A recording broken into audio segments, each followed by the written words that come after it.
Hey everyone, we are back with another episode of Life Possible with a Disability.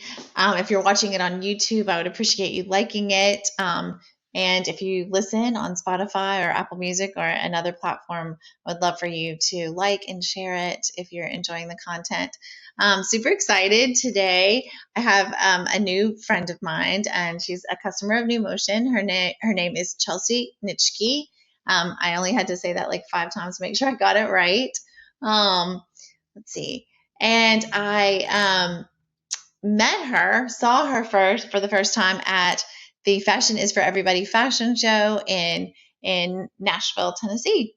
It was the fashion show was amazing. The designers were amazing. We can kind of get into a little bit more of who all the designers were and what designs that Chelsie got to wear. So, Chelsie, first tell us a little bit about yourself and how you came to be a wheelchair user, all that fun stuff. Well, my name, I was nine. I had my 19th birthday in the hospital, so I was 18 when I was injured. I was actually supposed to go into the army. I had enlisted. I was going through um, like the PT sessions before you head off to basic training. And early one Saturday morning, I was driving on the interstate and my wheel just kind of fell off. And I stopped in the middle of the interstate and someone rear ended me. So I ended up with a C4, C5 break and spinal cord injury. Um, and since then, I've had several surgeries to be able to move better, like bicep to tricep tendon transfers, um, and things like that. So that's how I've gotten to that point. That's how I was injured and became a chair user. Well, that is like there are a lot of people that are in car accidents but that's like the first time I've ever heard that one. As far as like the steering wheel falling off, and it's like I think it people don't really realize like every day when they're traveling in their vehicles and on the interstate, like the different things that could go wrong, and I often think about like any kind of car trouble could cause you to be stalled out on an interstate, and then you could be hit. Well, we're glad that I look at it. I had the other day the 35th anniversary of my spinal cord injury, and I was 19, a little, maybe a month or two past my 19th birthday. But I'm glad you're with us, right? It's kind of like a second chance at life. Yeah, it's one of those like blessing in disguise things. I'm not, yeah, like I try to think about the positive things that come with it instead of the Right. negative. Right. Well, I mean, it's the yeah. I think that all the time too. It's like we can't change what happened. It's really just how you handle it, and you can find some silver linings, like cool things, like you got to model on a runway, right? That maybe opportunities they would never have come up before. So tell us what you do for your occupation, your because I think that is really cool. Okay, so I went to school and got my bachelor's degree in sociology and English and a minor in women's studies. And I had these dreams of going to sociology school, and they're still there, graduate school for sociology. But COVID Yeah. happened and life happened, and one of my friends works at an elementary school, and she said, "We have a tutoring position that just opened up. So why don't you come, try it?" And I was just like, I would love that. Like, I would volunteer for that. I would read to her class all the time. So I applied and got a tutoring position. And they have an after school program and asked if anybody had something that they could do for enrichment activities. And in sixth grade, I was chess club captain. So I was just like, how about a chess club? And so Now I tutor kindergarten through fifth grade and teach chess to them. That is so crazy. I want you need to teach chess to me. It's been a long time since I played chess, but I mean, what a great game. And like, you know, I kind of like life lessons too, right? Like you apply your strategy in chess to so many other things. Mhm. Super cool. Okay, tell us about your style first of all, just because like your hair, your what you're wearing, the background, like you can see all the bright colors and like just cool, like and I think that that also you talked about music a little bit before, so I just think your whole general vibe is just so happy, and I'd love to know a little bit more about that. When I was in high school, I was the weird kid. I was the emo kid. I was the theater nerd. I was the I don't care what anybody thinks, so I'm just gonna wear whatever. And I would wear everything. And on, wacky tacky day at school, I couldn't really keep up because that was my everyday style. So That's awesome. I've, especially through Fashion is for Everybody, have kind of transformed that into my own unique style. I've gone with the blue hair, and ever since I turned, I got my first tattoo when I was 19, and Wow. then, I've collected, and like we were talking about, I have one of my favorite quotes tattooed on my arm. Being challenged in life is inevitable, but being defeated is optional. And Wow. so, like, tattoos are a huge part of my, I guess, fashion. Like, it's a Right. Yeah. minute accessory. It's part of my body, and so it's expression. And I That's very cool. have turned it into like a fun, funky thing instead of a wacky, tacky thing. I've today I rolled in and one of the kindergartners said, "You look like the happy emoji," and um, I was just like, That works for me." And recently, like, it took a long time to get used to my body and like accepting it. And it took a lot of staring in the mirror and crying to my favorite music and just being like, look, you're worth it. You shouldn't be sitting here crying in front of the mirror. And like, even it, even now, like, I am, I don't know, I'm still figuring out what works for my body now as far as fashion. But How long have you been a wheelchair user now? I just had my 11-year break my neck anniversary. Yes. Yeah. Yeah, that's yeah. Yeah, it takes a while, right? It's been 35 years for me and yeah, sometimes I look like, like I'm a paraplegic, but still like my stomach muscles don't really work like they maybe used to and then, it's it still takes some time and like reminding yourself to love yourself and to remind yourself that you're beautiful. And well, I will say this: when I saw you at the fashion show, like, I mean, obviously I've been a wheelchair user for a long time, but I mean, all I could see is you, right? I mean, it's just you glow, and the clothes were so cool. But like we made eye contact like right around that corner, and I was like, she's cool. Like I'm gonna have to meet her. I seen you. Um when I was rolling down the runway, I just try to like embrace that inner theater kid and Yeah. rock what I'm wearing. But I Yeah. that's that's another thing that, like, from my injury to now, um like after this year's fashion show and the makeup that the guy did, I one of the first things that I learned in occupational therapy during rehab was how to do my makeup because I was so concerned about it. I didn't like to be seen without it. I didn't want to be seen without it, especially, being in the wheelchair now.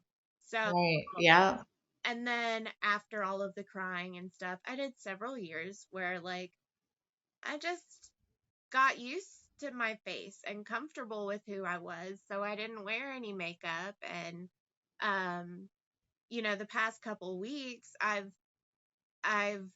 been exploring more within it and been like, well, You were inspired a little bit by your. love it. Like, I don't need it. I'm beautiful without it, but it's so fun and a way to be like creative again. So, Yeah, another way to express yourself. yeah. Um, how did you get to know Alicia Cersei, who is the person who started the nonprofit, which is Fashion is for Everybody? Maybe you can tell a little bit about that and a little bit about Alicia and the organization as well. Okay. Well, I met Alicia the first year Fashion is for Everybody started. I just seen a random thing on Facebook talking about it, and it said to email her for details, and I emailed her. It was too late in the game for much of anything, but I said, is there any way I can be of use this year? Like, I just want to volunteer. And she said, well, you know, we could have you help with accessible parking and, helping people figure out where to park. And um, so I helped her with that the first year, and uh, Wow. she kind of started to trust me because she's she's a tough one, and Yeah, yeah, she is. Yeah, yeah. She's no bullshit, right? Kind of. yeah, took that to heart, and I'm just like, I can't let her down. And that year, she was just like, okay, so if I need something, I'll go to you for it. And she, so I was kind of like part of her little assistant that year. And then she was just like, you're modeling next year. On the runway. So that's how I first got involved with it. It's just I loved Wow. the idea of it so much. And being a sociology student, it affects everything in life. And so I'm a people watcher. I gravitate towards people and like found this whole community through it. Well, I know it's so cool. So she asked me, like, I got to meet her last year. New Motion Foundation has always sponsored the Fashion is for Everybody fashion show, and so that's how I kind of first got to know about it because Justin was talking about it, and then I when I was in Brentwood for a work thing, I took it upon myself to reach out. I'm like, look, I'm going to be in the area. I would so love to meet you in person and then like have you on the podcast. So we did that. We met in person and then I had her on the podcast because I wanted to promote the fashion show. So she asked me to do the modeling next year. And I have to say, like, I'm pretty extroverted. I'm a social worker. I have a undergrad in psychology, master's in social work. I'm just like you. Like, I love people. I like to watch them. I'm drawn to them. But the thought, I mean, like, you have, like, it's a little horrifying to think, okay, like, you're going to be in all these different outfits and all these people and all these photographers are like, and you got to, and I think the better models are the ones that are just like over the top confident. Like, so were you scared or? The first year I was definitely scared, but I was excited, and um it allowed me to try something new. And like I tell the kids at school, you don't know what you can do unless you try. So I tried it. Yeah. And the first time going down the runway, just the outfit that they had me in, it was supposed to come off the shoulder and be really pretty, but it came up. And so at the end of the runway, I don't know what came over me, but I was a sex symbol. pushing it down Into the the shoulder thing, and it increased my confidence tenfold. So like I didn't even know what I had unless I tried it. I did. right. And just every Yeah. year since, I've been learning from the other models, and Yeah. um That's what's cool about that fashion show too. It's like talk about diversity and inclusion. You just have like every kind of person and it's so all so beautiful, every shape and size and color and LGBTQIA, like it's disability, like it's just extremely inclusive and it's such a beautiful thing to see. And the designers are like no joke, like any old iron and there's a couple more. I mean, the clothes are just super cool. So I don't think, but y'all have to go through a lot of fittings, right, to get a there to couple that point. there was a couple of fittings for them, um especially because we did the adaptive line this year. We wanted to try like different things and then make sure it worked to um go. Like they had a zipper on one of my outfits that had a like a big gem that had a hole in it so that I could slip my finger in and be able to Oh pull wow! it down. So um and that was Blue Dahlia. That was Yeah, I love that was yes. Alicia was one of the designers, right, and another collaboration. woman. Yes. Yeah. And it was really great because they really want it to be, they fitted it for you. They were like, we know Chelsea, that we know she's the punk rock, with a little bit of, sass and likes the crop tops. So we're gonna throw her in it. And um Blue Dahlia had some beautiful things, and then like I really, really loved some of their designs. And then um, Laura Citron she's from Baton Rouge originally, and she just has some. I mean, like there wasn't anything that the models were wearing that I didn't want. yeah, yep, it's one of those I'm gonna go broke situations if I stay here too long. Yeah. No, for sure. I was it just so much fun and I follow Laura and any old iron and now I just saw the other day that Blue Dahlia had like starting their social media, started following them. So yeah, super cool.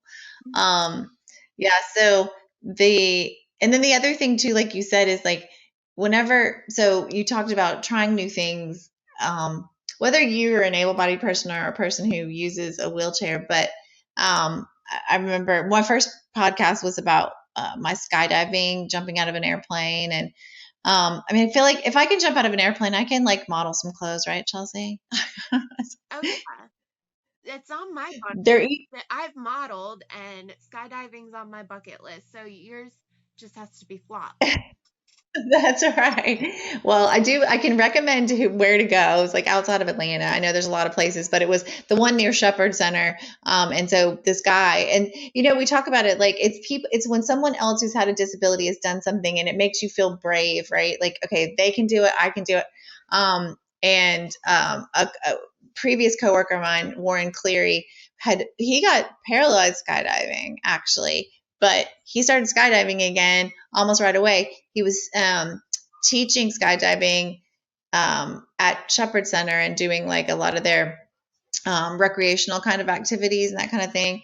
And he was the one that was like, you got to do it. And that's what I love about the disability community in general. It's like if there's something you want to do, there's probably someone who's already done it, and they'll probably be happy to show you the ropes. Oh yeah, yeah. Sharing tips and tricks with uh wheel brothers and sisters and family. Like that's how I pretty much get through life, is like having that network. And even Um, then, I'll go to Alicia and I'll be like, please tell me this looks okay. And if it doesn't, what do I need to fix? right. Yeah, it's nice to have a friend like Alicia, and she pulls no punches, right? She knows what she likes and what looks good, and she has no qualms speaking her mind. And Oh yeah, no.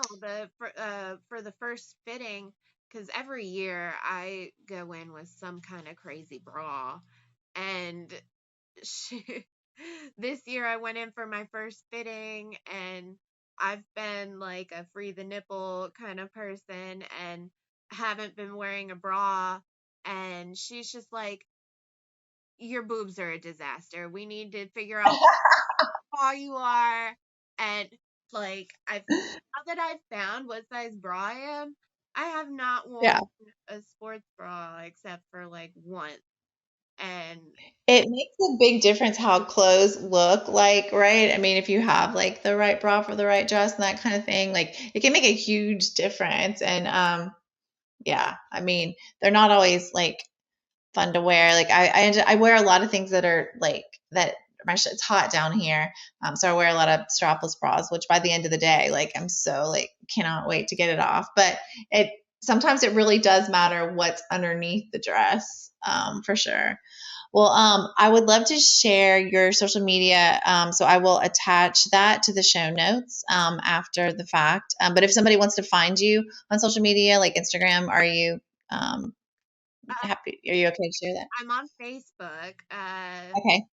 Um, Chelsea, Chelsie Nitschke, Nitschke, and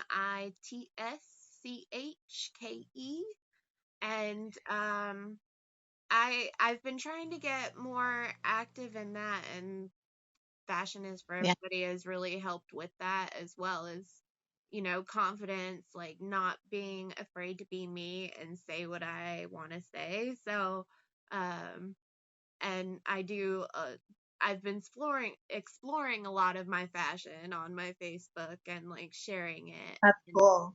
uh, Well, I can't wait. I want to follow you more closely and I want to stay in touch. But thank you so much for doing this podcast and I can't wait to see you next time I'm in Nashville. yes, uh, anytime you're welcome. Nashville's friendly. It is. It is. All right, Chelsea. We'll see you next time. All right, until next time.